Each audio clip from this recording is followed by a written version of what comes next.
moving on here in chapter 1 of the book of Romans. Today we're covering verses 18 to 23. Obviously last week we worked our way through the introductory portion, which was, of course, the first 17 verses, wherein we went through the customary, very formal introduction of kind of public epistles like these in the ancient world, and then the statement, right? In other words, the purpose or the intent of the actual letter itself, again, also quite customary for ancient writings like these. And in this passage that we're going through, verses 18 to 23, he then commences the core substance of the letter, of course, which runs all the way through to essentially the end of chapter 15, beginning of chapter 16. And so we're into the actual formal discourse, as it were, of the actual letter that he's writing. He, as I mentioned in obviously previous lessons, especially the kind of overview we did, the book being divided into 4 broad general subsections, the first of these ones being a deep dive and deliberation on the nature of man, the human condition, as we call it in philosophical terms, the world, the state of the world, the state of affairs in the world, all these kinds of things. And that's beginning very firmly for us here, of course, coming on the end of the zenith of this introduction, which was verses 16 and 17, where he states the basic core essential element of the good news, of the gospel, of our religion. The righteous shall live by faith. Right, we went through that, of course, last week. We explained the righteous shall live by faith in an ongoing active sense. Can also be understood to mean that the righteous will have life by faith, right? So there is both an initial essence as well as a perpetual essence as well to that, and that is going all the way back to words spoken in Genesis 12 and other portions to Abraham. And so here we move forward to very foundational words to the entire concourse of the broader flow of this work, which is precisely why, of course, he begins with the substance therein. This portion that we have here, this subsection, really can be divided into kind of 3 little components, as it were, 3 kind of subclades. Verse 18, verses 19 and 20, and then verses 21, 22, and 23, if that makes sense. Okay, so the first verse, the next 2 verses, and then the 3 verses after that, right? For reasons which we'll elucidate as we work our way through here today. So let us pray and then commence from there. Blessed Lord, who caused all holy scriptures to be written for our learning, grant us so to hear them, to read them, to mark them, to learn them, and to inwardly digest them, in order that we may embrace and ever hold fast to the blessed hope in Jesus Christ. Amen. So let's begin by reading the passage in total. Okay, so verses 18 to 23 of the first chapter of Romans. For the wrath of God is revealed from heaven against all ungodliness and unrighteousness of men, who suppress the truth in unrighteousness, because that which is known about God is evident within them, for God made it evident to them. For since the creation of the world, his invisible attributes, both his eternal power and his divine nature, have been clearly seen, being understood through what has been made, so that they are without excuse. For even though they knew God, they did not glorify him as God, nor give thanks, but they became futile in their thoughts, and their foolish hearts were darkened. Professing to be wise, they became fools, and exchanged the glory of the incorruptible God for an image in the likeness of corruptible man, and of birds, and of 4-footed animals, and of crawling creatures. So, strong words, very strong words, much of which is drawing from things in the Old Testament, so we're going to cross-reference those, as well as actually other things which have occurred in the life of Paul, as well as others. Right? Come in. So, verse 18. For the wrath of God is revealed from heaven against all ungodliness and unrighteousness of men who suppress the truth in unrighteousness. Here, take a seat. The wrath of God is described as, obviously, being revealed. Okay? We tend to think in more futuristic terms of this kind of thing, especially the word revealed is actually from the root Greek word where we also get in English apocalypse, and apokalyptos in the Greek, okay, to reveal something. When we hear the word apocalypse, we think of doom and gloom and, I don't know, some end of the world movies, perhaps. But an apokalypsos means to reveal something, which is why that's the name of the very last book of the Bible, the Apocalypse or the Revelation, okay, to reveal something. It's not meant to be hidden. It's not something that's clouded or veiled. It's not esoteric, occultic knowledge, as such groups would tend to portray. It is something that has been revealed, okay? The wrath of God is revealed from heaven against all ungodliness and unrighteousness of men. In other words, evil, okay? Ungodliness and unrighteousness obviously being used here entirely synonymously. Notice that it's not saying that it will be revealed. Right? Notice it's not merely saying that God will judge the world at some future point, although of course he will. This is the dualistic nature of how life works, in that God is active throughout history, ergo why we have the very works that we're reading from. But the wrath of God is revealed from heaven, the judgment, the justice, okay? The justice against evil in the world is not something that is put off to some other later point. It is both and, as opposed to an either or, okay? And it's revealed specifically against the evil of men, or of man. He's using this in the generic term, which would say mankind, right? Who do something in particular, okay? And what they do in particular is they suppress the truth in unrighteousness, okay?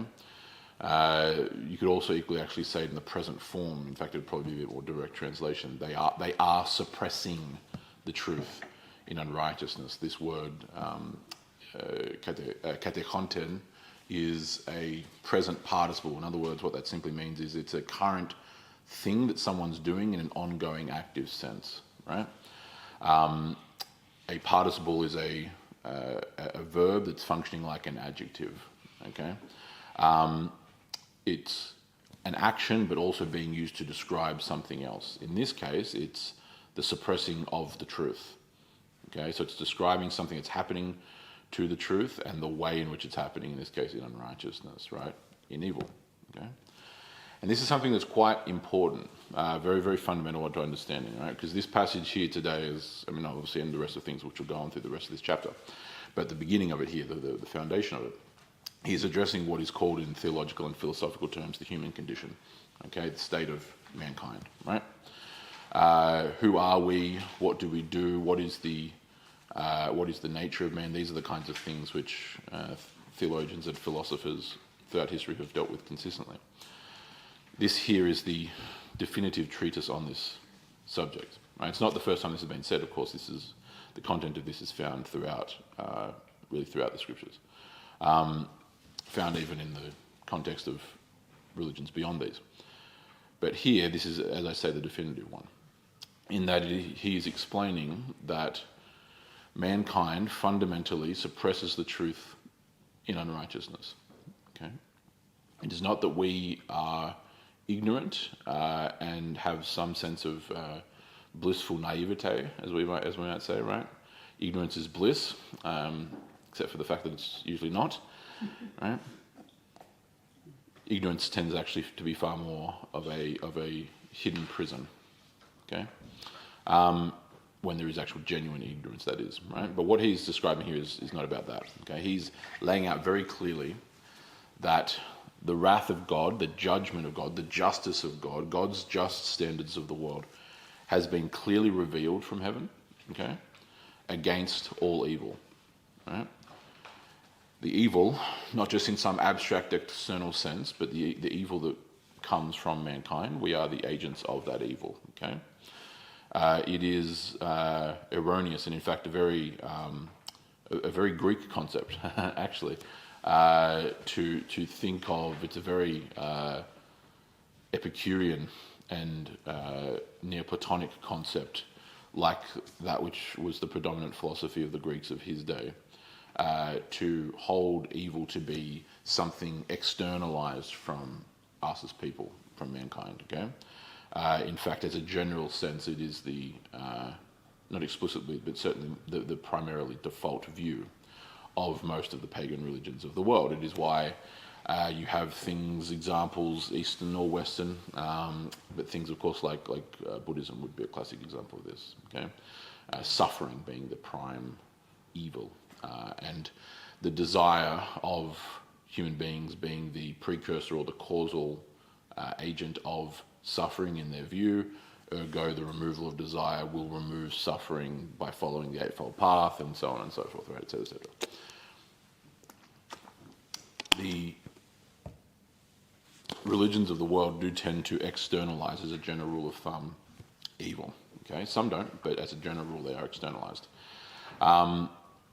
This is a decidedly different metaphysical understanding to what Christianity says, right? Which is that evil is not externalized, right? It is rather internalized, okay? In its genesis, in its origin, in its source, okay? It's not that there isn't evil out there in the sense of other people doing other evil things to us or to others or whatever, but that's not what's being referred to. It's being referred to intrinsic to mankind or extrinsic to mankind. That's the distinction that I'm talking about here, okay? And that this ungodliness, this evil, corruption, moral corruption, comes through the suppression of truth. Okay? Now, something that's quite interesting here about the way that this is saying of suppressing this present participle, this ongoing action, right? To describe man's relationship to the truth by default, right? Is that it's used, this word's actually far more used in a positive sense than a negative sense. So, for example, hold firm to the traditions passed on to you, right? Or hold firm to the faith, right? Various different phrases which are used throughout the Bible, okay? What this word is inherently, fundamentally drawn from is the word to grasp or to hold on to, hence stand firm or hold fast, often you'll see it, right, in English. There is a positive action taking place in the holding firm to something, so holding on to it, but also at the exact same time an active resistance of the opposite of that thing, okay? So, for example, if it might say in other texts, hold fast to the faith, the positive element is the holding fast, and inherently implicit in the semantics of that word, when Greeks would use this, was resisting the opposite of that thing. Okay? So there's an active protection and an ongoing resistance or defense against that which would assail against it. Are you following? Yeah. Obviously, in the case of faith, it would be unbelief, right, or apostasy or evil, whatever, right? Holding to what is good means also resisting what is evil. Okay? He's using this here actually in the negative sense. Okay? One of the rare times that actually happens. So here he's actually saying that the suppressing, which again is taken from this concept of holding on to, okay, suppressing the truth, what this would, in a very hyper-literal way, it wouldn't quite work in English, right, which is why we say suppress accurately. But it would be, man holds on to lies, holds on to evil, and resists the truth, okay? That's what's being directly stated by this word, a single word, okay? The fascinating thing about doing different languages and the fact that we're having to bring it into another language, English, is that even just one single word in a different language can actually be rendered within range, but various ways in our language, or vice versa, right? Like how we have one word for love and the Greeks have 9, right? So it goes both ways. But here the suppress the truth, or who are suppressing, would be the perhaps more literal, who are suppressing the truth in unrighteousness, in evil, okay? So as a result of moral corruption, mankind suppresses the truth. The actual way that suppression occurs, based on the usage of that word, is holding on to anti-truth, resisting truth. Okay, so there's a positive grasp of X and active resistance of Y, both at the same time. That's what this word very directly means. Okay, and that's important to understand because it feeds into how we then come to understand the rest of the verses. Right? Mankind, in our unrighteousness, in our evil, in our moral corruption, suppress the truth. Okay, and now he explains why and how. Because, verse 19, that which is known about God is evident within them. For God made it evident to them. Okay? So this is not actually the first time that Paul says this either directly or indirectly. Okay? He says this on multiple occasions. And in fact, the scriptures at large make this general point. Okay? And it feeds into why the judgment is what it is, right? So even if I was to give you an example, right? Because the previous verse is talking about how the wrath of God, the judgment of God has already been revealed, right? There's this ongoing active sense, right? Of course, the most famous verse of the modern age would have to be John 3:16. Okay? For God so loved the world, in other words, God loved the world this way, that he gave his only begotten Son, that all who believe in him shall not perish, but shall have eternal life, right? People are very familiar with that. But even the verses that follow, like certainly from verse 18 onward, right? John 3:18, he who believes in him, this is obviously Johnson speaking, he who believes in him, referring to Jesus, is not judged. He who does not believe has already been judged because he has not believed in the name of the only begotten Son of God. And this is the judgment. And then he explains what he's referring to. That the light, referring to Christ, has come into the world, and men loved the darkness rather than the light, for their deeds were evil. So it's not just some generic, they loved, mankind loves the darkness over the light for reasons that and just throwing it out there, he actually specifically says, for their deeds were evil.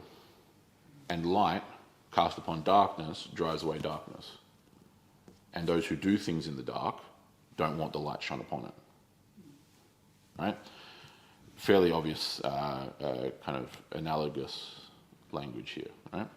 For everyone who does evil hates the light and does not come to the light lest his deeds be exposed. But he who practices the truth comes to the light, and so that his deeds may be manifested as having been done by God. Right? In our wickedness, in our corruption, which is inherent to the human condition, and only every page of every single history textbook ever written demonstrates that. Man does not come to the light, he resists it. Right? So I'll repeat that verse 20 from John 3. For everyone who does evil hates the light and does not come to the light, lest his deeds be exposed. Right?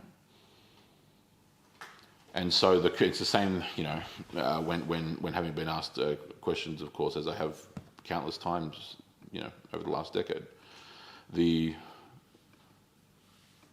Why is it that one can share the gospel with someone, one can tell someone about Jesus Christ, blah, blah, blah, and they actively turn away from that, don't want to hear a word of it?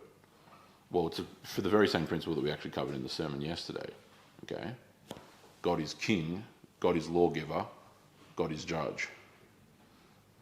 To come to God is to accept that he is the moral lawgiver, that morality is objective, that there is a capital G good and evil, and that it's not defined by us, it's defined by a higher power, that is defined by someone higher and above us, beyond us, in the literal sense, transcendent to us, and that law is also likewise transcendent, which means that we don't control what is good, nor do we control what is evil, in terms of defining them, right?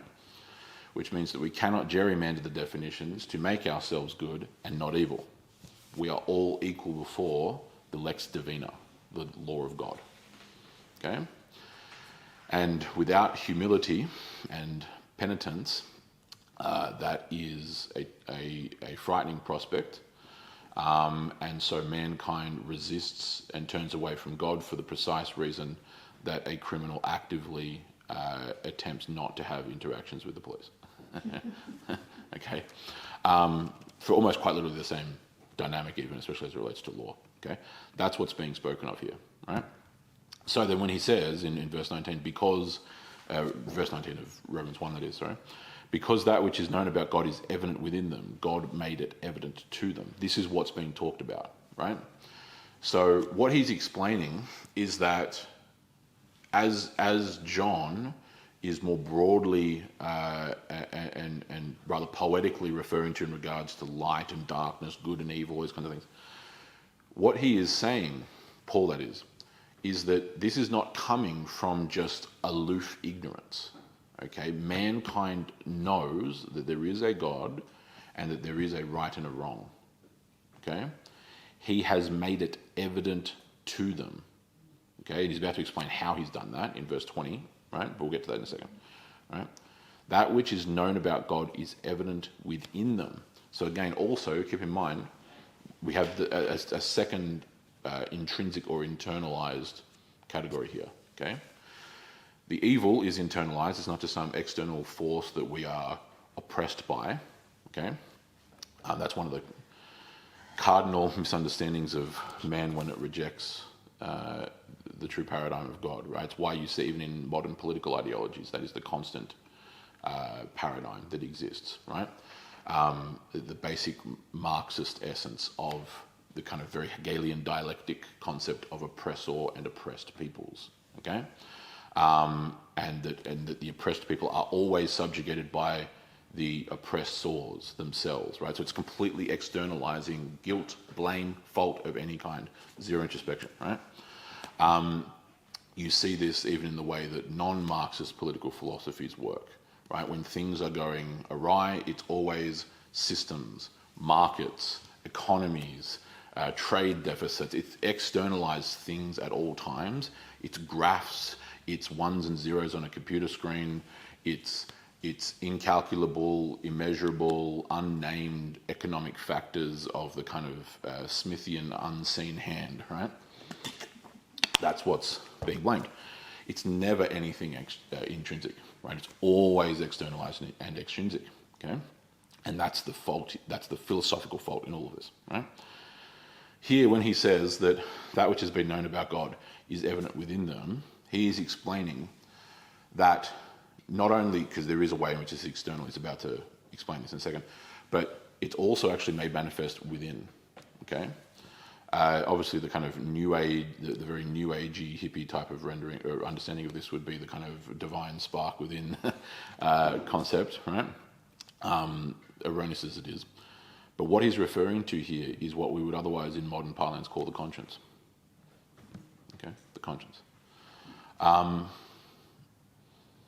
The indisputable and quite frankly invincible fact is that no matter how dogged and devout one becomes in their modernist atheism, the fundamental essence of knowing that this, and this is wrong, murder, rape, etc., so pick what you want, you can insert anything there,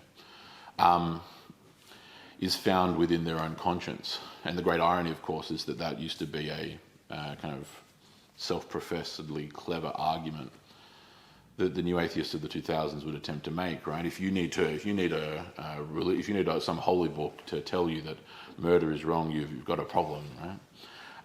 Without understanding the kind of completely ironic self-contradictory nature of the fact that the entire Christian position is that you do know what is evil because God has created a conscience within you.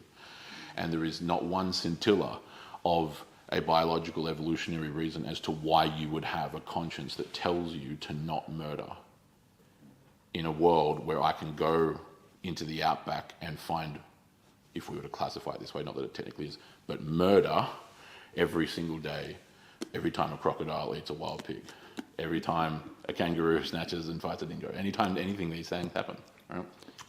In a world absolutely filled to the brim with death, right?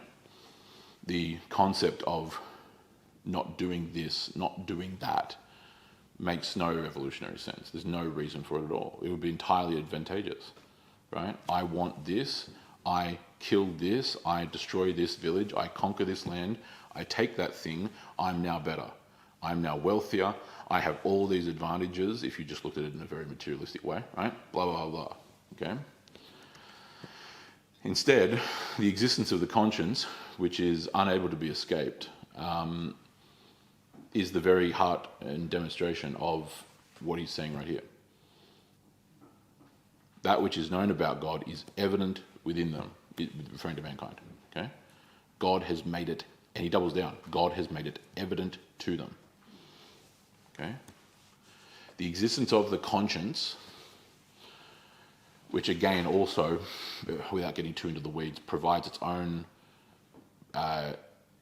additional layer of philosophical depth, right? Because where does that conscience exist? It doesn't exist in the material sense. Obviously, it's not like the conscience is an organ in the body, like the heart or the lungs or the liver or anything else. So it exists in the mind, in the abstraction of the mind, right? But again, then, where has that conscience come from? Where is it seated in the mind? Where is it located in the mind? Is the conscience located in the prefrontal cortex?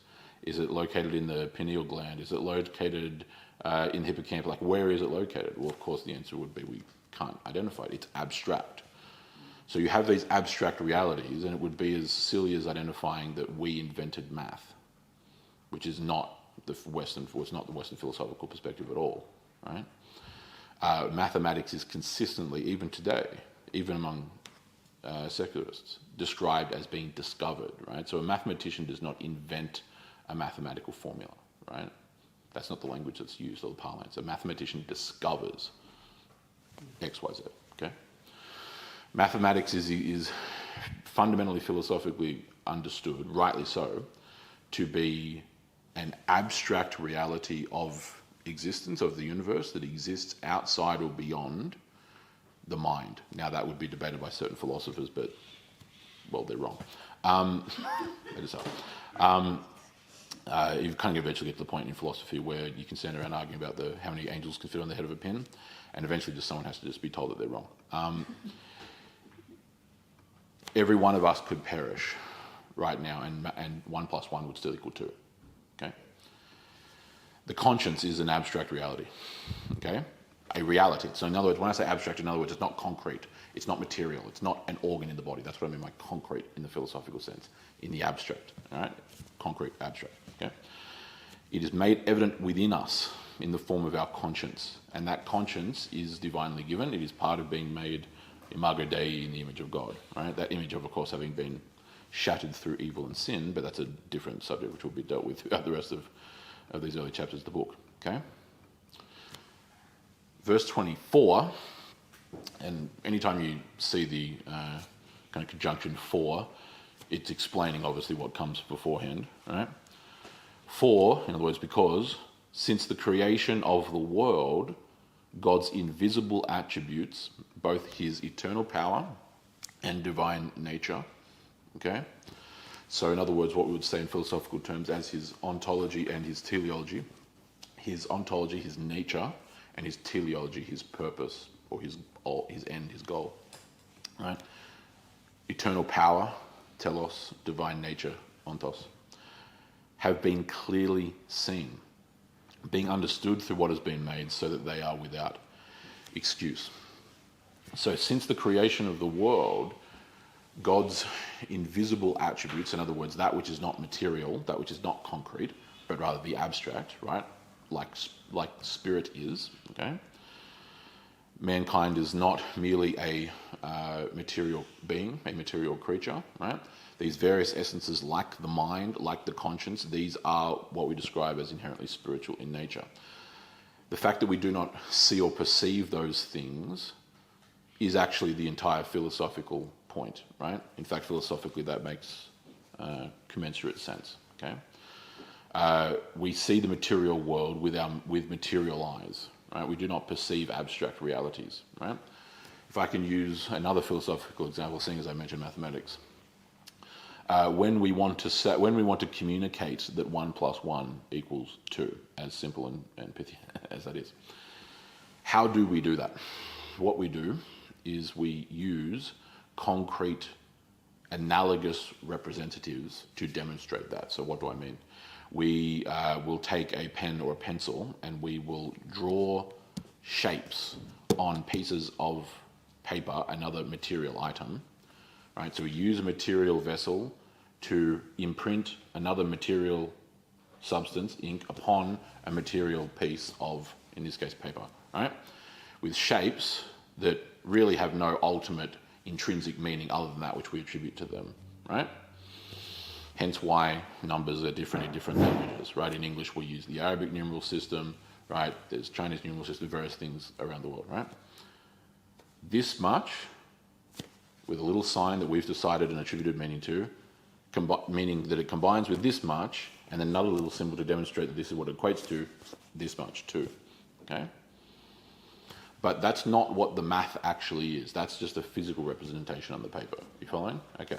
Just as I can equally go, this many combined with this many equals this many, okay? Without saying 1 or 2 or anything else, right? I can just say it with words. So in 3 different forms, I've used substances scribbling on other substances, I've used my own physical body and its appendages, or I've manipulated airflow out of my lungs.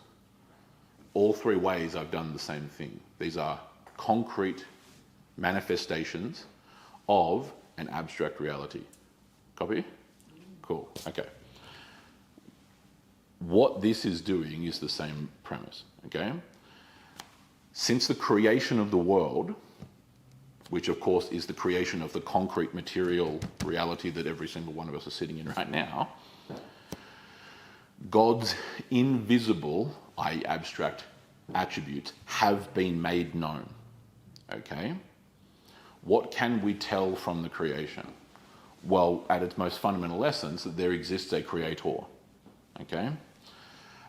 This is, of course, the profound elucidation of figures like Aristotle and his prime mover, or unmoved mover, as it's sometimes known, if you're familiar with Aristotelian philosophy, okay? Aristotle in ancient times, 2,300 years ago,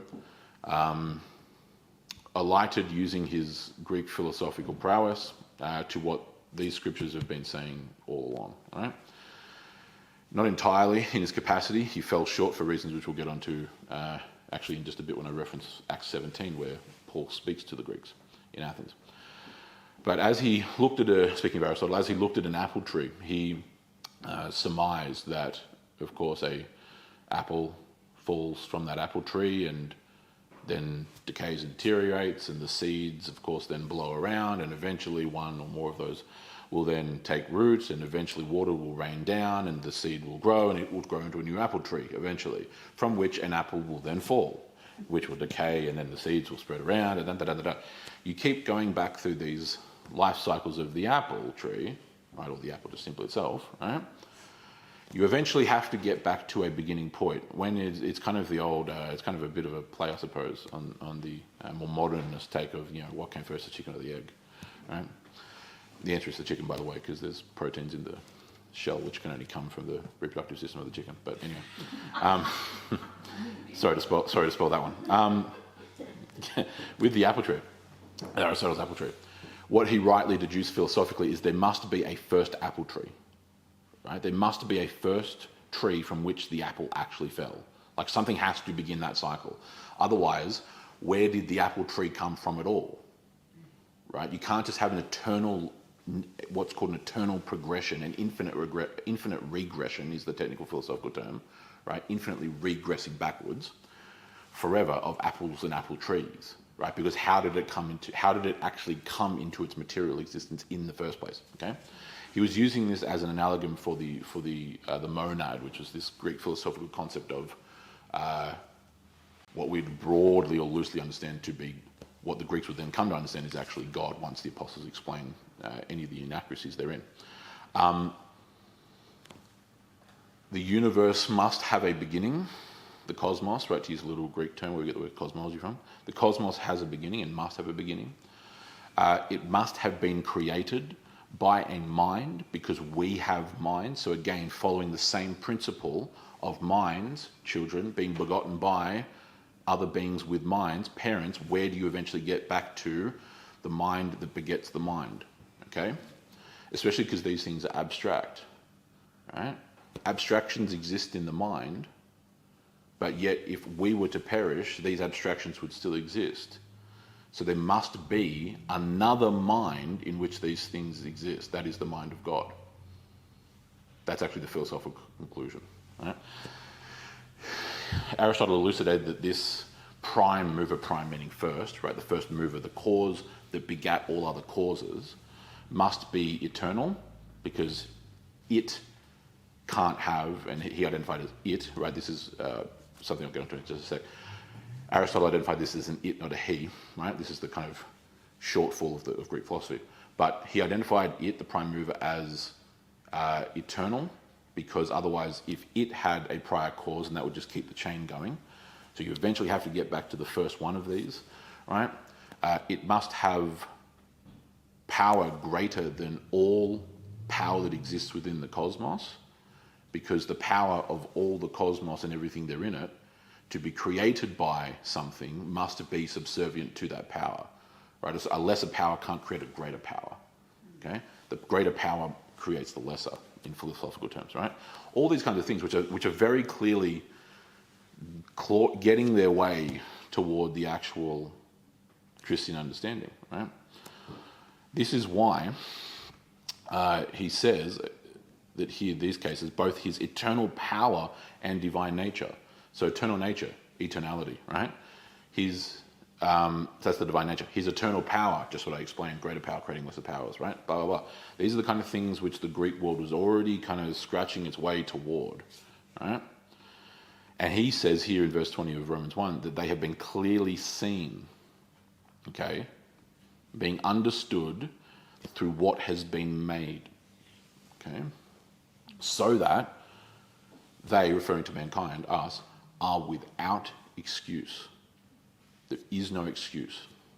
What he is saying, right, is that, in its most kernel form, is that the existence of God and the nature of God, right, so his nature and power, to use the phraseology here, have been made known by the very creation that we are existent in, including us, because we're part of that. Our very lives testify to that, right?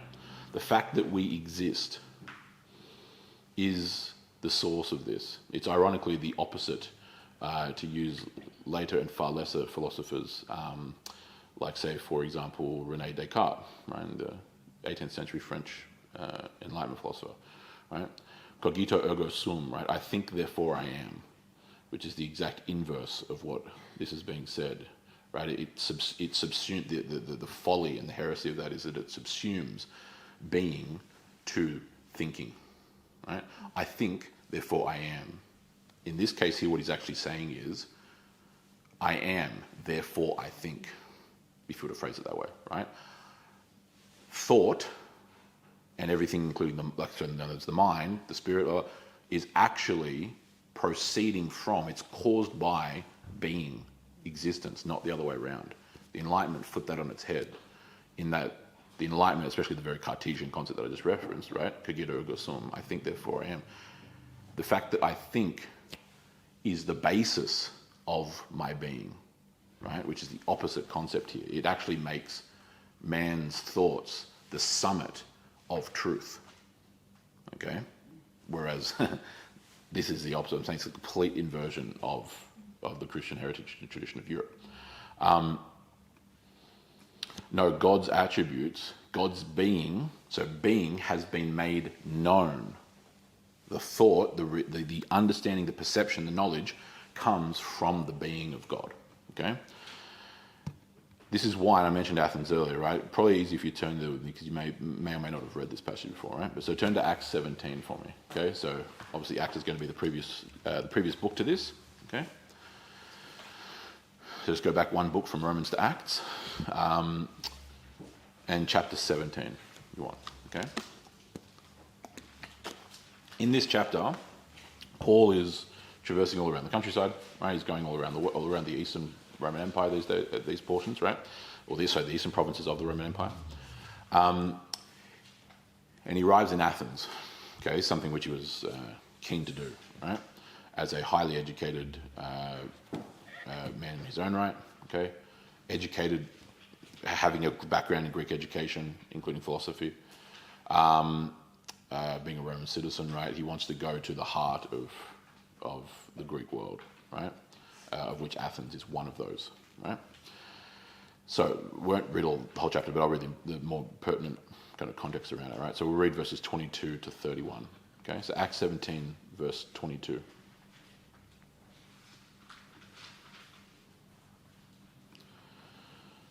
So Paul stood in the midst of the Areopagus. Okay, so this is if you're unfamiliar with Athens, you're probably familiar. If you're familiar with Athens at all, you'll know of the Acropolis and the Parthenon. Okay, the great temple of Athena. There in the centre, this kind of big mountain, big rock in the middle of Athens. There's a smaller hill adjoining to that, just to the west of it, called the Hill of Ares, hence Areopagus, right, or the Hill of Mars, as it would come to be known by the Romans. Okay, this was an important place for civic things. So the court of Athens would convene there. The Council of Athens would convene there during the days of the Athenian democracy, as well as another place down in the city itself, but this was one of the places. By this time here, 1st century AD, Roman imperial era, it's still used for court proceedings and also just used as basically one of the major public squares where philosophers would sit around all day, I don't know, eating olives and talking about philosophy, right? That's essentially what they do, right? So he's there in the midst of the Areopagus. He's in a very, very significant place, okay, for this kind of thing, right? And he then gets up to make a speech because people would sit around, philosophers and high-minded intellectuals would sit around all day just listening to people talk and speeches and ideas and new ideas and old ideas and debates, and this is just the life of a Greek philosopher, right? And here's what he says. Men of Athens, I observe that you are very religious in all aspects. Right? They were very religiously devout, right? For while I was passing through and examining the objects of your worship, I also found an altar with this inscription, to the unknown God. Okay, the Athenians had, on the Acropolis alone, there was almost 30,000 different statues or inscriptions of various different kinds in the Acropolis. This one of the unknown God was actually down in the Agora, the marketplace, which is right next to the Acropolis and the Areopagus. Okay, the central marketplace, the central economic hub of Athens, and down there was an inscription to an unknown God, just in case, essentially in case they missed one. Right? They didn't. This is the essence. This is kind of the essence of Greek superstition, right? The Greeks were an extremely superstitious people, and one of their disadvantages, right? They were so frightened of ticking off some god out there which they had failed to pay some sense of homage to that they just put this in as a coverall to the 30,000 different things at various different points we've got, and anyone else that we've forgotten. Right? He uses that as a ploy in a positive sense. He uses that as like a kind of foot in the door to then make a point of it, right? Therefore, what you worship in ignorance, this I proclaim to you. Right? So he's now going to tell them about this unknown God, quote unquote. Okay, the God who made the world and all the things in it, since he is Lord of both heaven and earth, does not dwell in temples made by hands. This is the invisible attributes part, right? Nor is he served by human hands as though he needed anything, since he himself gives to all people life and breath and all things. Right? Since the creation, his invisible attributes have been made known, right? In the life that exists in the world, okay? That's the kind of concept I'm linking it back to in Romans 1, right? But continuing here in Acts 17. Verse 26, and he made from one man every nation of mankind to inhabit the face of the earth, having determined their appointed times and the boundaries of their habitations. Right? So mankind being created from Adam, God determining national borders and where people would live. Right? Verse 27, that they would seek God, if perhaps they might claw. Right? Your translation could say grope. Right? It's kind of the imagery of like walking around, stumbling around in the dark. Right? That they would seek God if perhaps they might claw for him and find him, though he is not far from each one of us. For in him, referring to God, we live and move and have our being. That's a quotation from a Greek philosopher. As even some of your own poets have said, for we are his offspring. He actually takes a line from a poem about Zeus from, I believe, Epimenides of Crete. and reattributes it to God there, right? For in him, so we are his offspring, we are his creation, okay? So in God we live and move and have our very being. We exist in, through, and by God, okay? Verse 29, being then the offspring, i.e. the creation of God, we ought not to suppose that the divine nature is like gold or silver or stone, an image formed by the craft and thought of man.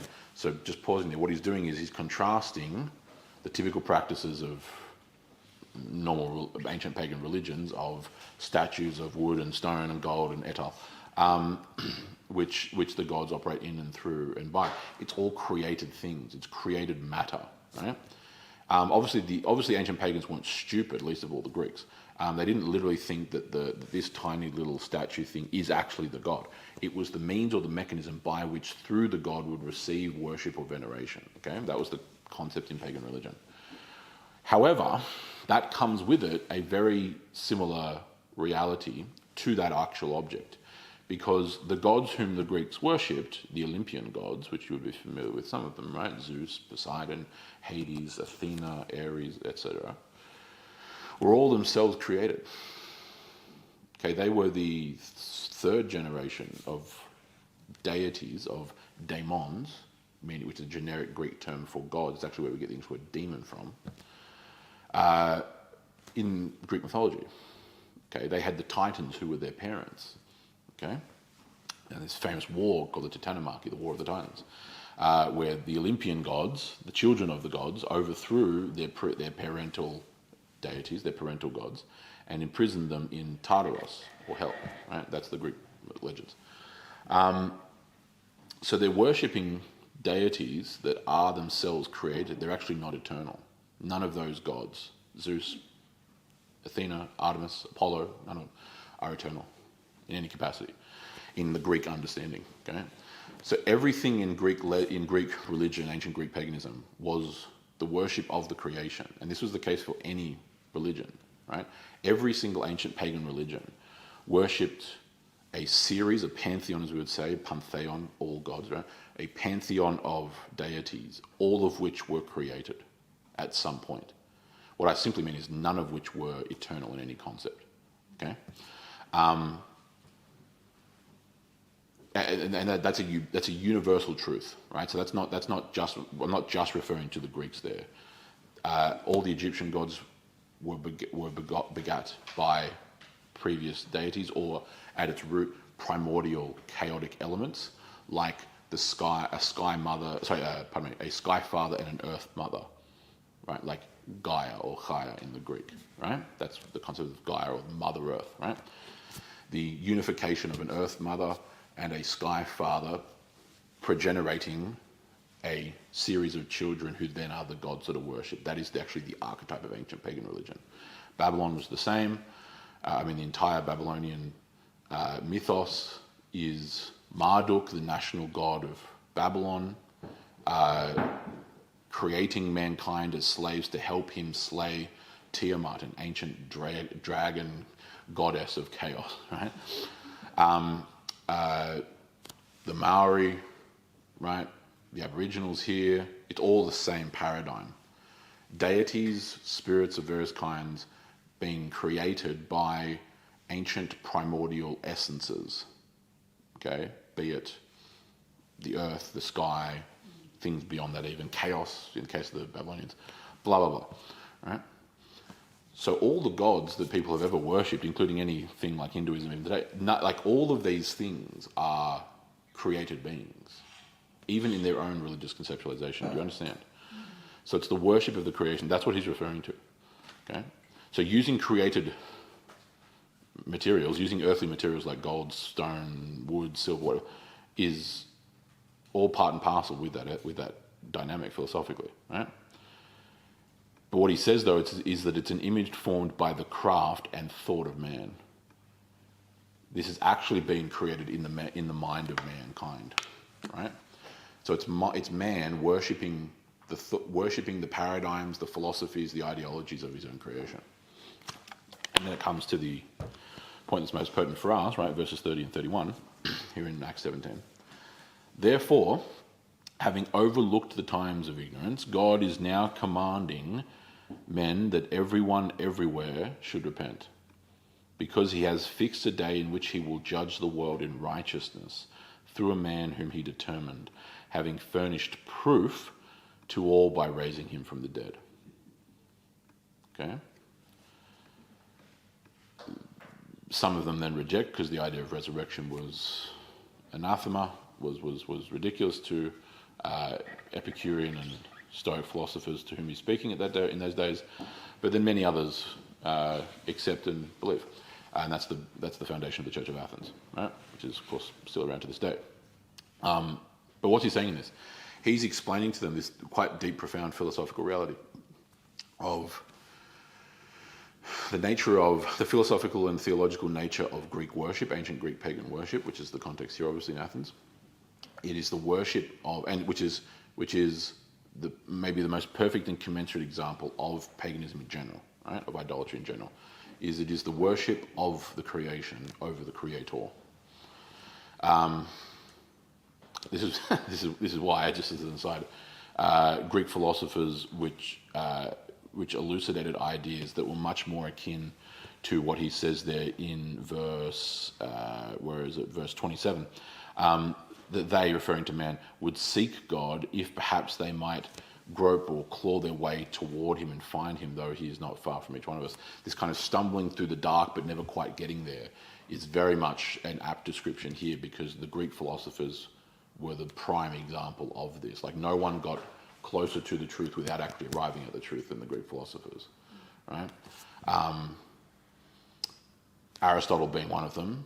Aristotle, of course, was famously the tutor of Alexander the Great, who Alexander the Great then eventually dropped because these ideas, for a variety of reasons, but one of the reasons being that the ideas that he was talking about, like with the prime mover, were diverging so far away from the actual historic, traditional Greek pagan understanding of the gods and et cetera, right? It's the same kind of thing that Socrates was put on trial infamously for, of course, Socrates being the tutor of Plato tutoring Aristotle.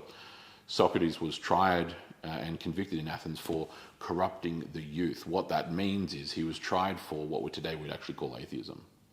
Not in the literal sense of atheism, but his teachings and works were heading in the direction that Aristotle would come into much greater fruition with, even also Plato, his own student. And it was seen as leading the youth away from the honour of the ancestors and the gods, right?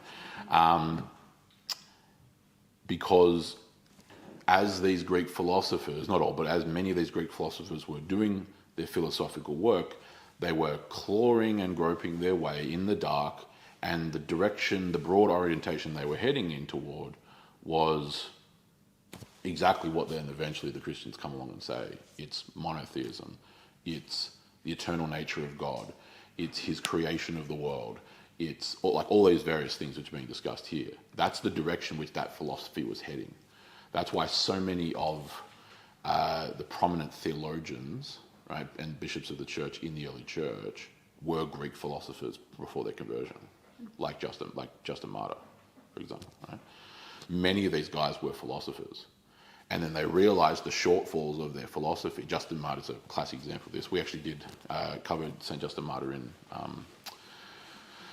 church history class, early church history, when it was. You'd be able to go back and find that lesson on that if you were interested in that specifically, right? But he was a very, very talented philosopher, right? Middle Platonic philosopher. Except he constantly had these shortfalls with the lack of logical conclusions of the Greek philosophy. It wouldn't get anywhere, and it wouldn't satiate the answers. Yeah, but what about this? But what about this? But what about this? And it just wouldn't have it, right? And he ends up having a famous. He's educated by a very, very well-known pagan philosopher in Antioch. At that time, Greek pagan philosopher in Antioch, and long story short, he ends up having a very fruitful discussion with this elderly Syrian Christian man who would otherwise be unsuspecting, but has all these answers to all these questions for him, and that's the kind of light bulb moment for him, and he converts out of it, out of Greek paganism and Platonic philosophy to Christianity, right? That's the kind of thing that's going on here. So when he says back in Romans, right? When he says that since the creation of the world, God's invisible attributes, both divine nature and eternal power, okay, have been clearly seen. So there's a perception, clearly, it's not hidden. It's not like, no, it's clearly seen, and it is understood through what has been made. Okay? The evidence of God's existence is the fact that anything exists at all. Okay? Because philosophically, it has to have a justification for its existence. Right? Whether one accepts that, well, that's going back to the whole light and darkness and suppressing the truth and unrighteousness part, right? Which is his broader point about the human condition, okay, and the shortcomings and failures of the human condition, right? However, that acceptance or rejection is not based on ignorance. I just didn't know. I wasn't aware. No. He's saying very clearly, it has been understood through what has been made, having been clearly seen, so that man is without excuse. There is no excuse. Okay? The existence of the material world, combined with what he referred to back earlier, right, about the truth being evident within them, God has made it evident to them, right? The conscience, okay? The creation combined with the conscience. So the concrete reality of the world and the abstract reality of the world, because it's two sides of the same coin, right? Both are part of the world that we live in, right? Hence why we can, as I was going back to my discussion about mathematics earlier, right? We can write mathematical things, but we're doing mathematics in the abstract, right? There's a concrete and abstract reality to the world. As we otherwise might say, a physical reality and a spiritual reality, right? Concrete and abstract is a slightly different philosophical, it's more of a philosophical way of phrasing it. Material, i.e. physical, and spiritual is the more theological way, but either way, they're both the same category, okay? When you actually do serious theology and do serious philosophy, these things are just, quite frankly, to use the word here, self-evident. Okay, it's self-evident, right? That's why I can sit here and explain the philosophical nature of mathematics in rather simple terms, and we all get it, right, as a general rule, right? Even though we don't sit around musing on the philosophical nature, on the philosophy of mathematics, right? And nor should we, because quite frankly, we have better things to do with our time. But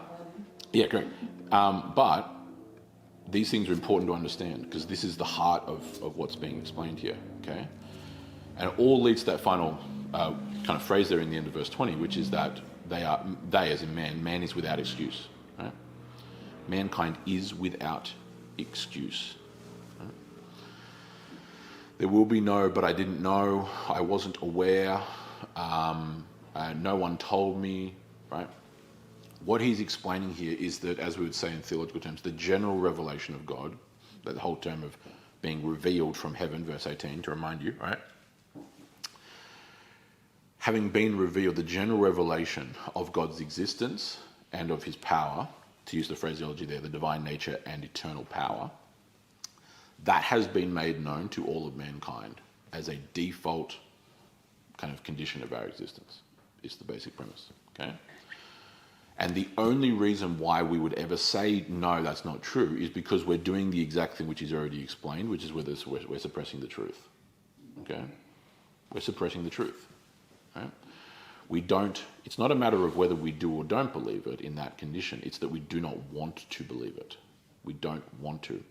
And the primary, and there would be different reasons, there are different reasons, but the primary overarching reason is the moral one. Okay? For the exact paradigm I mentioned all the way at the very beginning, right? If there is a God, there is a power higher and beyond us that transcends us.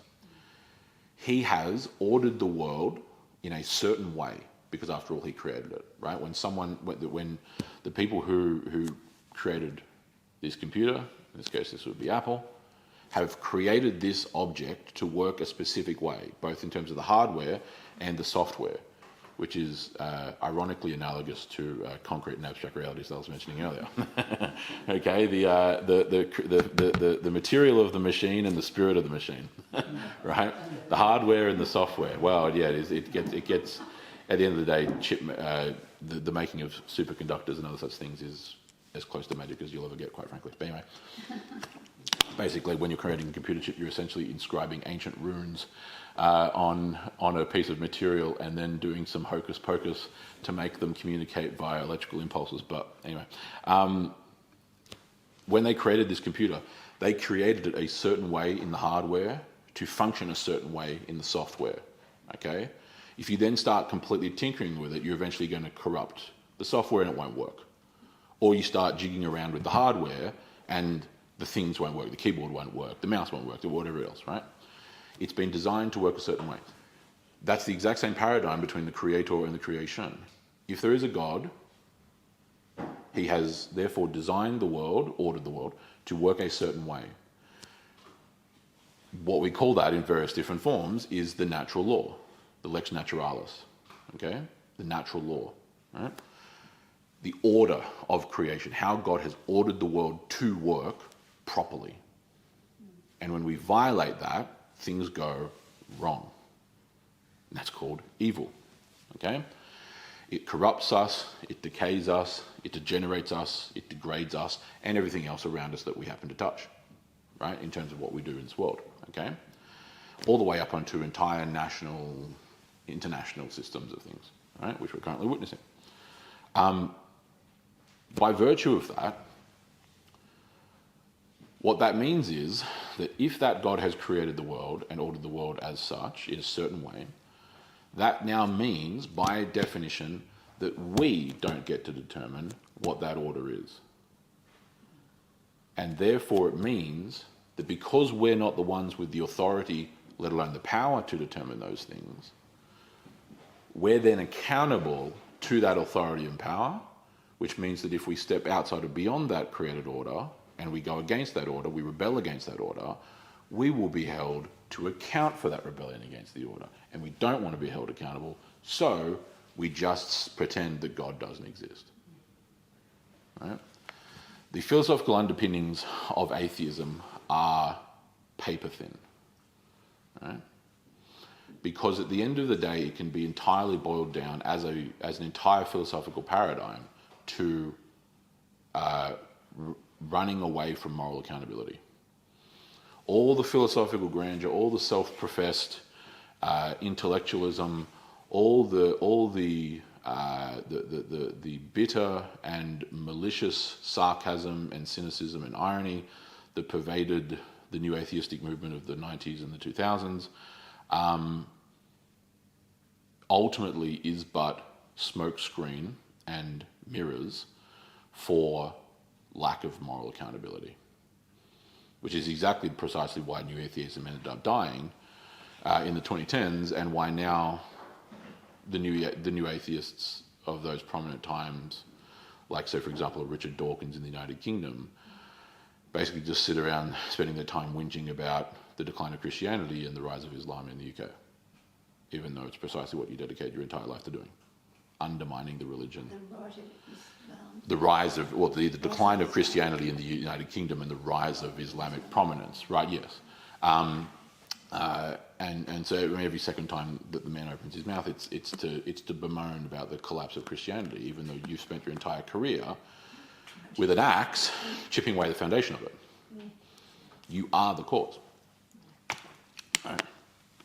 Because nature abhors a vacuum, and atheism is by definition the belief in nothing, and so replacing something with nothing, as it so turns out, to my absolute amazement and aghast, doesn't work, and so therefore you end up with something else filling the vacuum. And what is filling the vacuum in the United Kingdom is essentially just this unholy matrimony of communism and Islam. Right? Because they both have a common enemy, and that is the religion that built England from the ground up and built the British Isles from the ground up, and that is Christianity. Right? Ergo, we then come to verses 20 and 21. Right? For even though they knew God, they did not glorify him as God, nor give thanks. But they became futile in their thoughts, and their foolish hearts were darkened. This is, of course, playing on this suppressing the truth in unrighteousness language, right? What one was that? This is verse 21 of Romans 1, sorry. Romans 1, verse 21. For even though they knew God, they did not glorify. Yeah, that's right. Yeah, back in Romans 1 now, sorry. For even though they knew God, they did not glorify him as God nor give thanks, but they became futile in their thoughts, right? So that's the folly, right? That's what he's explaining to you, the futility of it, right? And again, he's talking here about paganism, not even atheism, which is even worse, because at least paganism has some semblance of reverence for powers higher or beyond mankind, right? That's the folly of atheism. That's why even in the Old Testament, in the wisdom literature, the kind of famous line of the fool has said in his heart that there is no God, right? So the apex example of the fool is the one who says there is no God, right? Because there's at least because ancient pagans who are like even the most egregious examples, like when the Spanish conquistadors arrive in the Americas in the early 1500s, or late 1400s, early 1500s, and they arrive on the doorsteps of the Aztec Empire. These people who every other Amerindian people around them hated, they arrive at Tenochtitlan, right, Mexico City, and they arrive at the great temple of Tenochtitlan, the largest pyramid in the world, right, dwarfs the pyramids of Giza, right, and this entire city built basically on a giant lake, right. In those times, 500 years ago, and the Aztec religion is built around solar worship, right? The high day of the sun is their central religious their central religious feast and festival, where across the course of a year, and again there's estimates because we have differing historical records, but what would be adequately described as tens of thousands and perhaps somewhere in the ballpark of maybe 50,000 human sacrifices a year, right? On the fundamental belief that if you did not sacrifice tens of thousands of people every year by dragging them up to the top of the temple and then cutting their heart out whilst they were alive and then offering it to the sun, then the sun, of course, would not rise the next year. And so you eventually end up with this point where the Aztecs, by the time the Spanish arrive, basically have an entire state-sponsored breeding program of slaves to be used just at the temple of Tenochtitlan. They have an entire people who are just kept as slaves for the purpose of sacrificing them eventually, right? Even in that dynamic or that religion, there is still some semblance, and not just some semblance, there's an entire semblance of submission to a higher transcendent power. That's the foolishness of atheism. Atheism is the ultimate form of exactly what this is describing. Because at the end of the day, religion can be divided into ultimately one of two categories. Okay, you could count a million different categorized differences between religions and philosophies and systems, right? But if you boil them down to the most prime essences, you eventually end up back down to the point where you can no longer reduce, which is that kind of prime category or two categories: the worship of the Creator or the worship of the creation, right? And Christianity, by definition, is the only religion which actually does that, okay? Because every form of paganism, ancient or modern, worships created things. The trees, the rivers, the mountains, the this and the that, the ancestors, the god of thunder, the god of the hunt, the god of the waters, the god of the blah, blah, whatever else, right? It's all created things, including even the gods themselves, like I mentioned with the Olympians, who were not infinite. They were not eternal. They had a definitive creation, even in Greek mythology. Or you end up with quasi-creator worship, like forms like Islam would be an example of this. Because in theory, Islam is the worship of the Creator, Allah. Okay? In reality, however, it is the subservience to the creation of Muhammad, which is his own religion. So in the deeper philosophical paradigm, you are actually subservient to the creation, the thoughts, the system, the paradigm of an Arabian warlord from 1400 years ago. That's the reality of what's going on there. Like I'm saying, on paper, the Mohammedan is worshipping the Creator. In reality, they are worshipping the creation of a man in his thought. That's why the operative word, I'll flick back to the wording that gets used by Paul in Acts 17. It's an extremely important phrase which is easy to miss, right? It's in verse 29 of Acts 17. Being then the creation of God, we ought not to suppose that the divine nature is like gold or silver or stone, which is an image formed by the craft and thought of man. So craft, like literal, like hand crafting, and thought. So what he's saying about those idols that the Greeks had was that the problem is not only that you are worshipping created material things, which are not eternal, not infinite, and did not create themselves, right? Lesser powers, okay? It's also the thought, because at the end of the day, this whole system and paradigm is the creation of man. Because in reality, the whole Greek mythological system did not actually happen and is not actually real. There are powers, demonic powers, who definitely are those things like Zeus, Artemis, and the gods that they're worshipping, right? But in terms of this system or paradigm being the truth, that is not true. So that's the thoughts element of it, right? This is what I mean. Even with quasi-creator worship, as I would categorize it, like Islam, Mohammedanism, theoretically on paper worshipping the creator, in reality subservient, or making oneself subservient to the created system of a man. Because the angel Gabriel never actually came to that man, which is of course the Islamic belief. He never told him, oh, the Jews and the Christians got it wrong and here's the real truth, right? That never happened. I don't doubt that Muhammad was visited by something, but the great irony of the inconsistency of Mohammedanism is the fact that even in Islamic thought, Muhammad was tortured and oppressed by a demon for ages, for multiple instances, and then eventually the angel Gabriel appears to him. That's how the kind of Islamic story works, right? So that event of the real Archangel Gabriel really coming to him and really informing him that the Christians got it wrong and that the Bible's not true and blah, blah, and here's the real truth, that never happened. So everything else that proceeds forward from that is the created system of a man. That's the thought element. See what I'm saying to you? All religion is the worship of the Creator or the worship of the creation in a never-ending multiplicity of ways. Atheism being the utter pinnacle of that. Because atheism is but, well, things I referenced earlier, the ultimate fulfillment of the Cartesian axiom, I think, therefore I am. Right? I am the center of my existence. I am the moral lawgiver of my life. I define what is good and right and true. Okay?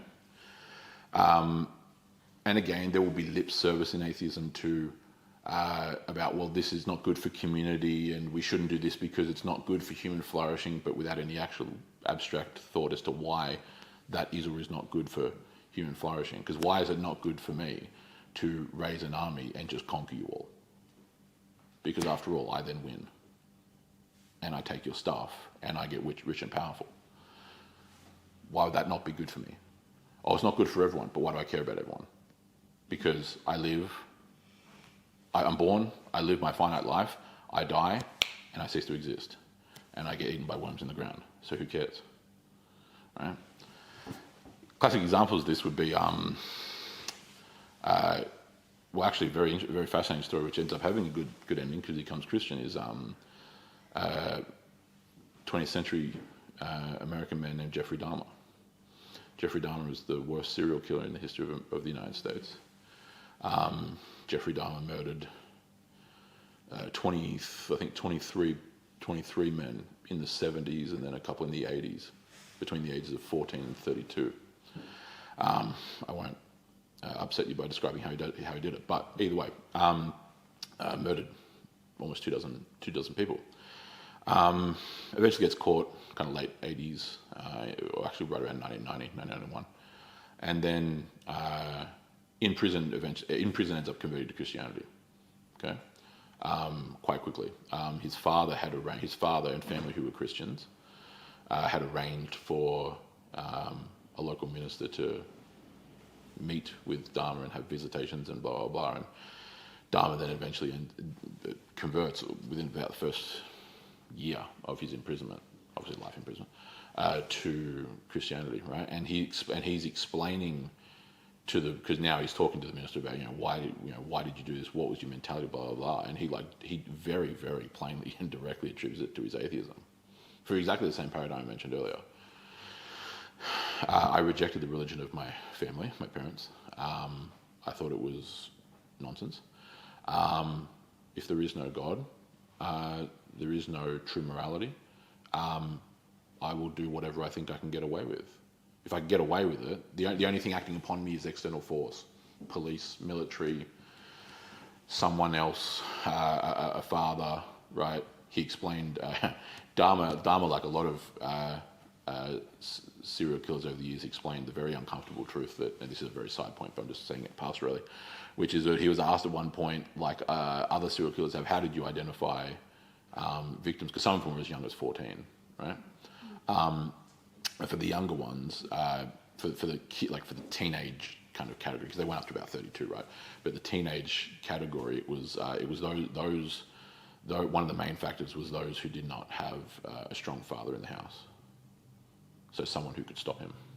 Do you know what I mean? Someone who could influence that. Because a strong father is going to make that son at 14 or whatever, 15, is going to be, hopefully by that age, mature enough to at least to the teenage level, aware, socially aware of things, on a decent track in life, right? You get the picture. The lack of a strong father who would otherwise make sure that young man was on the right path and not in the kind of environments where Dharma would pick up and get with that guy, was one of the factors. But anyway, get back to my point. But no, he directly attributes it to his atheism and says that because there is no God, there's no judge. I won't be judged. What am I going to be judged for? I'll just die and that's it. If I can get away with it, I can do what I want because there is no true morality. Morality is purely subjective, right? It's whatever we think it is. And if I can get away with it, then you and what army is going to stop me? That was very controversial when he said that, because what that is he was exposing because now he's a Christian, right? He's thinking through these things clearly, and he's going, well, no, it's my atheism, because it's true. That is the philosophical conclusion of atheism. Obviously, 99.99 whatever % of atheists will never end up like Jeffrey Dahmer, but that's only because they're not following it through to the logical conclusion. Because the logical conclusion of atheism is that there is no creator, therefore there is no created order. The world is just here for reasons which we can't explain, structured in a way that we have no answer for, and all that exists upon us as an exerted force is just external force. If someone else stops us, they stop us. But if they can't stop me, I can do what I want. Right? So, hence why he then says, verse 22, professing to be wise, they became fools. Right? And this is now back in Romans 1, verse 22. Right? Romans 1, verse 22. Professing to be wise, they became fools. And so the alleged wisdom, and again, keep in mind, he's talking about paganism here. Like, he's just talking about that. He's not even really doing a discourse on atheism here. I'm abstracting from paganism, talking about paganism and atheism at the same time, right? Because atheism's part of the more modern dearth of our own age, right? As opposed to Greek paganism, obviously, which doesn't exist anymore.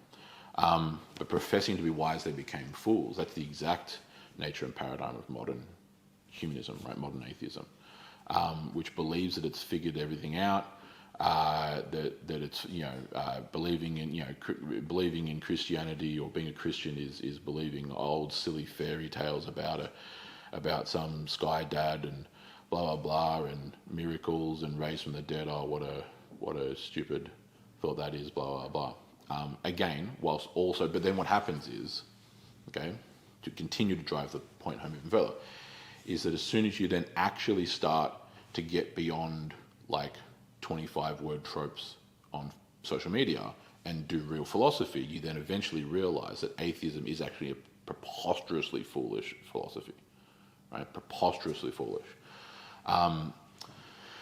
What is required to definitively state there is no God is, in every literal sense, omniscience at a philosophical level. What it requires philosophically to deduce, or to conclude, I should say, that there is no God is the total, commensurate, complete, universal and ubiquitous examination, analysis and deduction of all knowledge in existence. And that in that entire data set of everything that has ever been known about everything, you have not found God, and therefore concluded that there is no God. Which is the functional definition of omniscience, which ironically would make you God, which is also ironically exactly what you do believe about yourself. Because you believe that you can just do what you want, and you believe that you define morality. So this is how, I'm saying, this is how it, philosophically, this is how it works. Once you get past silly tropes and actually do real philosophy, or have discussions with someone like myself who has studied philosophy at the academic level, you realize that this doesn't work and it falls apart. Because to claim that there is no God is the definitive declaration that you have examined all data sets of all information ever to have ever existed, ever, anywhere, and that you have not found God in any of that, and therefore concluded that there is no God, right? Whereas, even on the most basic philosophical side of things, when it comes to God, and it doesn't literally work this way, I'm just using this as an analogy, right? You can have analysed 1% of knowledge, and if you found God there, you've already found the conclusion. You don't actually need to have known everything that's ever happened and ever thought about everything ever. Because if you found the thing, it'd be like you're rummaging around at home trying to find where you left your glasses, and you start looking, and in the first minute you find the glasses. You don't need to keep looking around the rest of the house to try and find the glasses. You already found the glasses.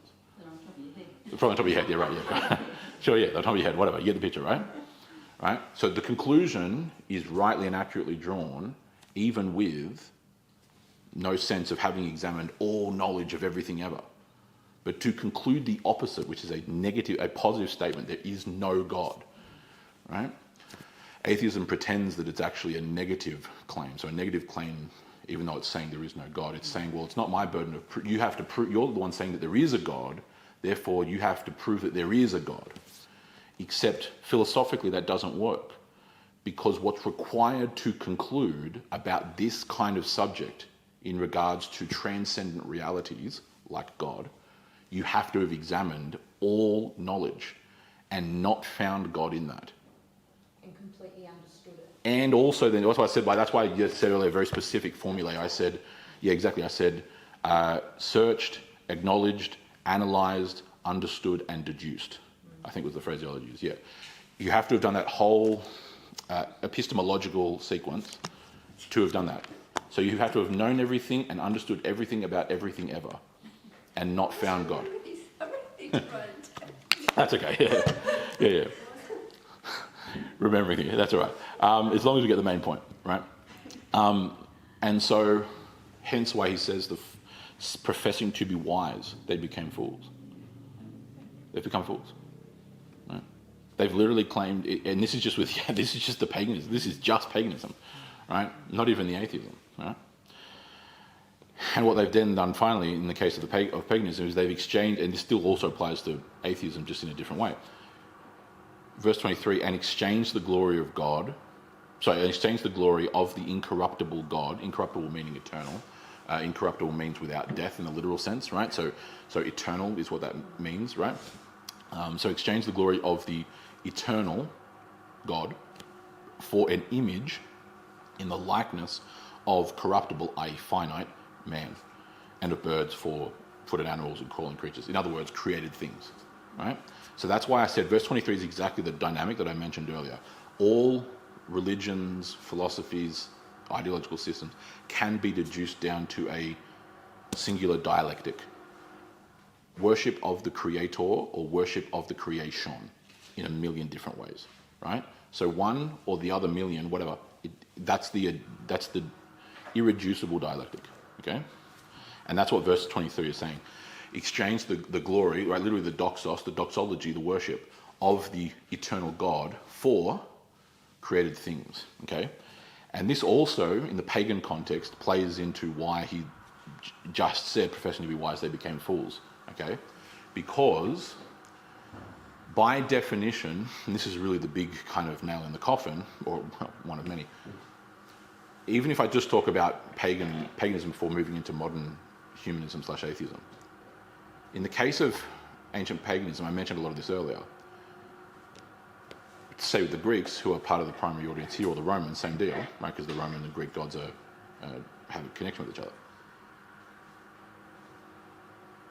The Olympian gods themselves, in the case of the Greeks, are created. They have a definitive beginning. None of them are eternal. No one believed them to be eternal. They're effectively like superheroes from a modern Marvel movie or comic book. That's functionally what they are.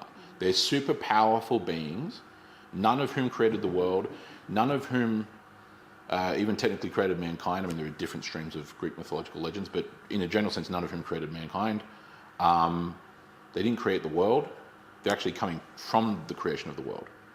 None of those gods come forward from, they don't create the world. None of them created the earth, right? In the case of the Olympian gods, like I mentioned, Zeus and Hades and Poseidon and et al., they are born of the Titans. The Titans are born of Gaia, the earth, and Uranos, the sky. So they're the grandchildren of the earth and the sky in Greek mythology, okay?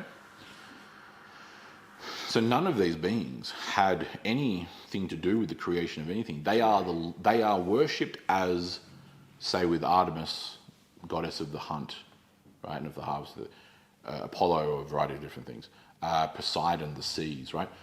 When they say they're the god of those things, none of them created any of those things in Greek mythology. They are the lords of those things. Do you understand the difference? Yeah. So, what I'm getting at here is that it's the same point Paul's making to the Athenians about the unknown God, right? Is this in line with this statement about exchanging the glory of the incorruptible, i.e. eternal, immortal, not having a beginning and not dying, the incorruptible God, the eternal God, for the image and likeness of corruptible man and other created things?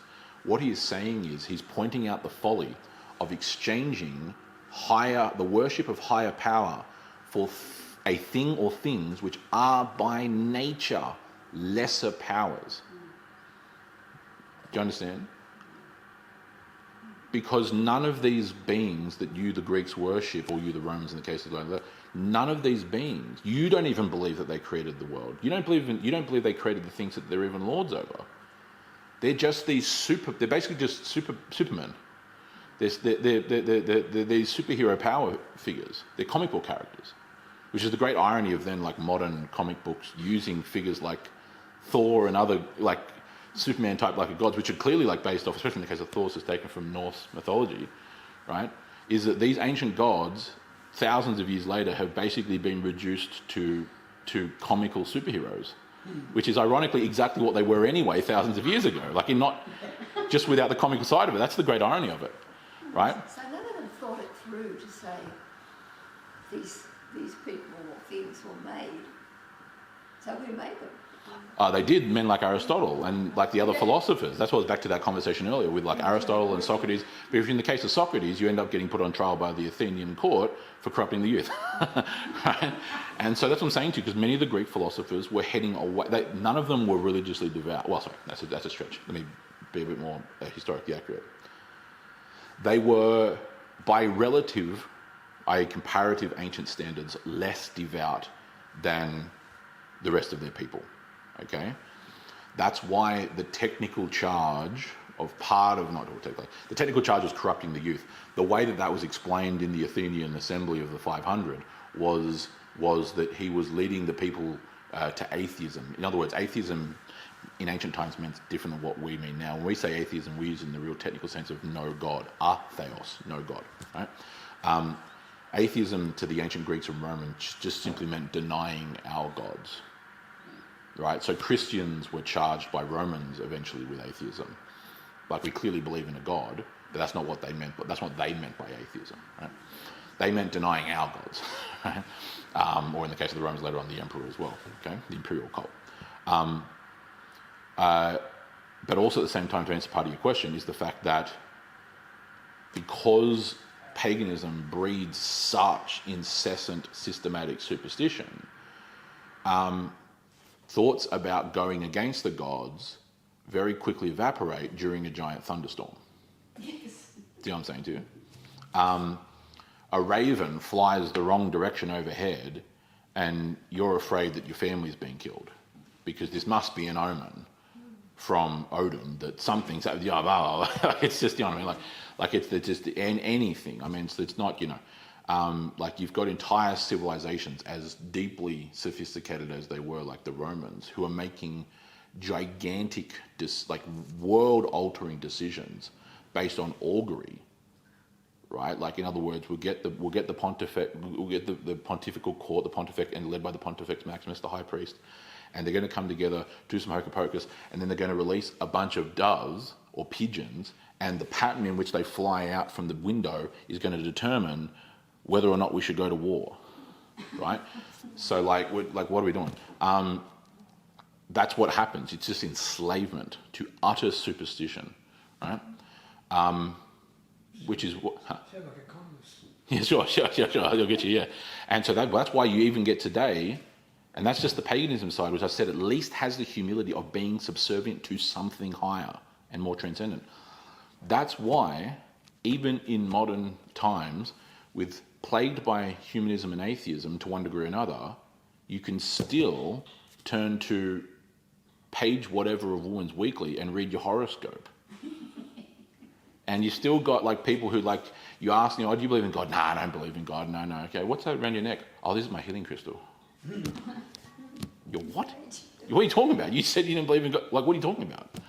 Like, it's completely inconsistent thought. Because it's not built on obviously it's not built on truth. So it's not, Yes. you know, the sand keeps coming out from under, like it just keeps Yes. getting swept. So they're constantly having to juggle things. Whereas Christian, you Yes. have the Bible, and it Yes. never changes from beginning to end. It's steadfast. We know, like it's concrete. It's really solid.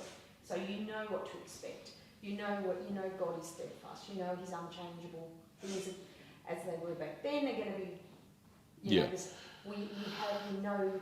Yeah. That for them, because it's not built on anything solid. Or really anything at all, yeah. Anything at all. I'm trying to be polite. No, I understand, yeah. There's a state of constant flux. They're constantly having to try to make up the gaps that Yeah. are just there. So the technical, you're 100% correct. Well, the technical term for what you're looking for is immutability. Okay, so I don't know that word. no, you don't need to.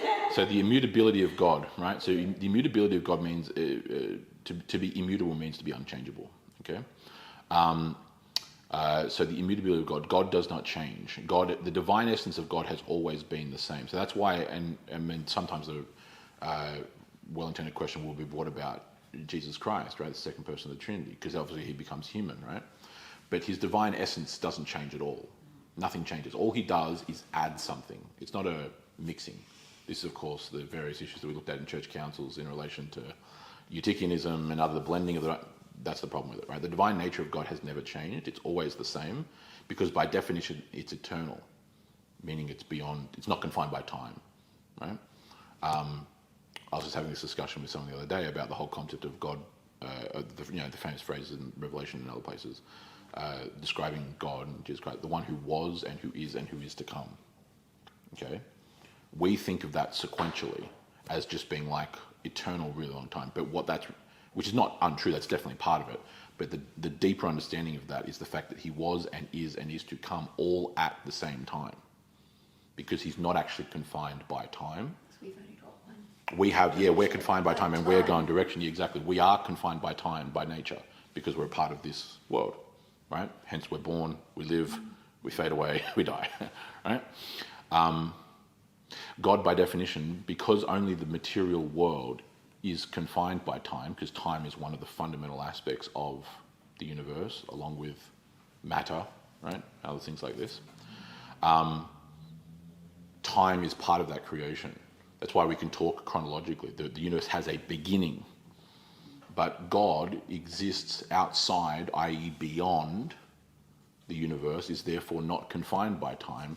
He always has been, and he always simply is. He won't even say has been, he just is. Right? That's the nature of what being God is, which again, we're getting into the weeds philosophically, but it does philosophically compute. It makes philosophical sense, as heady as it is to think about the existence beyond time. Okay, but in regards to what Lisa was saying, the immutability, the fact that God never changes, what specifically is going on, and what you're really actually referring to is an objective system versus a subjective system.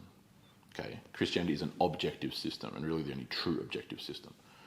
It's objective. It's an objective God who creates an objective order, the divine order, the natural order of things, right? We'll call the lex divina, the law of God. That law of God then orders the world, what we call the lex naturalis, the natural law. Right? In other words, how is the world meant to work? Okay. Yes, we can rebel against that, right? But that's in a different aspect of the sovereign will of God, not the moral. And when you have things like today, which is the heart of what you're more referring to, is that without that objective system, you are left only with pure subjectivism. And so it's constantly in a state of flux. It's constantly irrational. So not, in other words, not having a rational coherence. And in its worst, not every example, but in its worst examples, it's delusional. It's so detached. It's completely fractured and detached from reality, right? And so because of that, you end up with this cognitive dissonance. In other words, basically the distinction between what I think is true and real versus what is actually true and real. And the bigger that gap is, the more uncomfortable it is in the mind. That's all that woke stuff. That's what we've got now, isn't it? Like Yes, looking at something in many so respects, you yeah, know as correct. a man and you're being told no, you're a woman. It's just Yeah, sure, it's yeah. like no, because God tells us what is true and what is not. We don't decide that ourselves as individuals. God Correct. tells us what is, Yeah, yeah. which is what you're. Yeah, and the yes, I mean, So every have that yeah. confusion. No, correct. And so part of that is, you're changing right. Every soul is precious, and every soul has been created by God. That's a fundamental Christian truth. However, you can dilapidate and degenerate in your life to such a degree and such a point that you have suppressed the truth to such a degree that you are so far fractured from reality that your entire life is essentially consumed with this kind of chaos. And you eventuate to the point where you have perpetually convinced yourself, realistically for a lot of people, it's actually these days have unfortunately been convinced as children by adults that they are this thing, because that's how this is being perpetrated through schools and other institutions. And you take young, impressionable, hormonally volatile teenagers and children and then infect them with grotesque postmodernist ideology, right, of trans whatever, in this case transgenderism, the idea that you can completely fundamentally change the very nature of reality and define it however you want, including the very essence of what a man and a woman even is, which is going to the very heart of human existence. It's literally, it's such a steep degradation and decline of culture and society that you can't even define basic categories properly anymore. You can, you actually literally can. I'm just talking about whether people do it or don't, right? It's the ultimate long round, final kind of consequence of, ironically, actually, verse, wherever I'll get back to the right point, verse 22 in Romans 1, professing to be wise, they became fools. Because, and it is, I'm not the only one, but obviously my grand historical thesis, which you hear me harp on about all the time, is the consequences of the Enlightenment. Not every single last thing that came out of the Enlightenment was bad, but certainly the foundations of it were, and then the fruit of it has been, without question, because in seeking to be wise, and literally even the propagandistic name of the Enlightenment, is where we get this great lie of history that the Middle Ages, and what they mean by Middle Ages is Christian Europe, was a dark age, because that was the dark age of Christianity and the church. But now we're enlightened. And of course, light being associated with knowledge, as it always has been, right, ends up becoming a twisted perversion, or really an inversion. And we've then done this, we've now built the modern world off of Enlightenment ideologies in various different forms: communism, capitalism, democracy, republicanism, individualism, entire internationalism, globalism, all the various different, sometimes competing, sometimes allied ideologies. And what's the consequences? Eternal infinite debt, destruction of nations, imprisonment of people for saying that 1 + 1 = 2, which is basically the equivalent to saying that a man is a man and a woman is a woman, and the inability to even define what a man and a woman even is. Professing to be wise, we've become fools. It's very Faustian, ironically, right? So like, what I mean by Faustian is, it's like Goethe, who was kind of the Shakespeare of Germany. Of course, his great work, Faust. The story of Faust is, in short, a scientific man who exchanges, he makes a deal with the devil and exchanges, he sells his soul. It's actually where the trope of selling your soul to the devil comes from. It comes from Goethe's Faust. He makes a deal with the devil in blood, signs a contract, sells his soul to the devil in exchange for knowledge and therefore power. Right? That's what the West has become. We've exchanged we've gained knowledge and power at the price of our own soul. So we've become the wealthiest, most prosperous, most powerful nations in the history of the world. With the click of a button, we can bankrupt entire global economies. We can evaporate cities with weaponry. We can end entire civilizations inside of a day. But yet we've completely lost our soul and the things which actually made European civilizations, plural, great in the first place. And that was Christianity. So, professing to be wise, we have become fools. Because we've exchanged the glory, i.e. the worship, right? So when he says glory, doxos in Greek, right, literally like where we get the word doxology from, like we finished with the service with the doxology. We've exchanged the worship of the eternal God for the service, the worship of created things. Wealth, power, man-made knowledge, right? Because not divine knowledge, man-made knowledge, right? So that must have been what led Dawkins and those other three. What did they say? Yes, you're talking about, referring to the four horsemen of the apocalypse, they refer to themselves, yeah. Daniel Dennett, They don't give Christopher a good Hitchens. reason for what they say. I think one of Dawkins says, oh, well, who made God? Yes, exactly. Yeah, correct. Yes, exactly. Yeah, well, because none of them are. The irony is that none of these men are actually really philosophers, let alone theologians. I mean, Richard Dawkins was a zoologist, like a biologist in zoology, which is not philosophy or theology. Who else? Daniel Dennett, neither was either. His background, I think, was in engineering or something like that, off memory. I can't remember. Christopher Hitchens was an author and a novelist, really. And who was the fourth? Sam Harris. He had a degree in philosophy. He just sucks at it. But anyway. So none of them. No, yeah. So that's exactly like so popular level. Though that's how it works, though. See, it's not actually a sophistication. That's why these things end up perpetrating, unfortunately, so vociferously. Because I mean, Richard Dawkins, seeing as you're mentioning him, yeah, his book in the early 2000s, whenever it was. The God Delusion became like worldwide bestseller, worldwide, and the actual argumentation of that, I could hand that to any. I could genuinely hand that. I'm not trying to be. It'll come across as sarcastic, but I'm really not trying to be. I could hand that to any second or third year theology student with more than 2 brain cells, and they would be able to crush the arguments in that book. The arguments in that book are, in every meaningful sense, infantile. Like one of those, who created God? As if that question hasn't been answered 10,000 times, you moron. Like, what are we doing? So, this is how silly this gets, is that Aristotle, the pagan philosopher Aristotle, had already answered that question 2,300 years ago, and that's just the pagan philosopher Aristotle. 2,300 years ago, already dealt with that question, and you're sitting here in the beginning of the 3rd millennium AD, asking that dullard question. Who created God? But what are you talking about? professing to be wise, they became fools. Right? So, this is the opening discourse that he's starting to build upon for outlining, the condition of man, the human condition, giving a thorough treatise on the condition of mankind, and then everything that he's then going to build upon that in terms of the need for redemption, the need for salvation, the pathway of redemption and salvation, etc., etc., that's going to come throughout the rest of this book. This is all beginning here. And this doesn't end it again, like the rest of the chapter goes through all of this, including through the next 2-3 chapters, right?